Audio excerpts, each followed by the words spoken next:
बिस्मिल्लाहिर्रहमानिर्रहीम। अस्सलाम वालेकुम।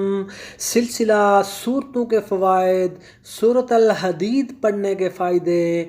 सूरत हदीद मदनी सूरत है। इसकी 29 आयात और 4 रुकू हैं और ये तरतीब के एतबार से 57 नंबर की सूरत है और नज़ूल के एतबार से ये 94 नंबर की सूरत है और कुरान पाक के 28वें पारे के अंदर मौजूद है। कुरान पाक में हर मुश्किल का हल और हर बीमारी का इलाज मौजूद है। इसी तरह सूरत अल हदीद पढ़ने के अपने ही ज़बरदस्त और मखसूस किस्म के रूहानी और जिस्मानी फ़वाइद हैं। तो चलिए इन फ़वाइद को जान लेते हैं। सूरत अल हदीद का नाम हदीद इसलिए रखा गया चूँकि अरबी ज़बान में हदीद के माने हैं लोहे के। चूँकि इस सूरत में लोहे के फ़वाइद भी बयान किए गए हैं, इसी लिहाज से इसका नाम हदीद भी रखा गया है। तो जहाँ तक इसके फ़ज़ाइल फ़वाइद का तल्लुक़ है तो इसका एक फ़ायदा यह है कि अगर आपको किसी भी काम में रुकावट हो, मुश्किल हो, 3 मरतबा सूरह अल हदीद पढ़ें, इंशाअल्लाह काम में आसानी पैदा होगी और वो काम जल्द मुकम्मल होगा। बीमार की शफा के लिए 7 मरतबा सूरह अल हदीद बावुज़ू पढ़ें और पढ़कर उस बीमार के ऊपर दम करें, पानी के ऊपर दम करके वो पानी उसे पिलाएं, इंशाअल्लाह बीमार शिफा पाएगा।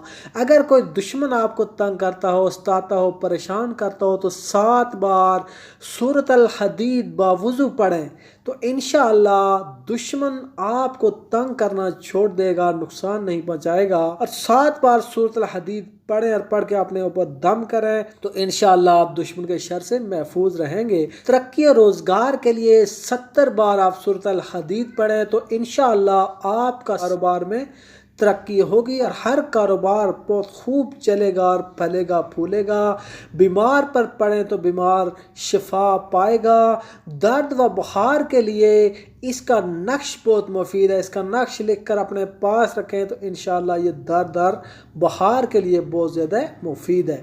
एक रवायत के मुताबिक इसकी पहली 6 आयात में ही इसमें आज़म मौजूद है। नबी पाक सल्लल्लाहु अलैहि वसल्लम सोने से पहले मुसब्बिहात सूरतों की तिलावत फरमाते थे और नबी पाक सल्लम ने फरमाया कि इन सूरतों में से एक आयत ऐसी है कि जिसको पढ़ने से 1000 आयात पढ़ने का सवाब मिलता है।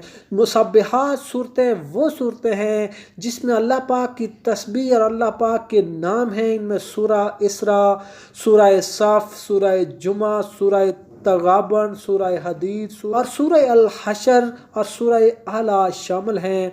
अगर आप कैद से रिहाई के लिए सूरत अल हदीद पढ़ें, मुसलसल पढ़ते रहें इस नियत से कि अल्लाह पाक कैद से रिहाई दे तो इंशाअल्लाह अल्लाह पाक आपकी रिहाई को आसान बनाएंगे, चाहे कितने ही मुकदमात आपके ऊपर क्यों ना हो।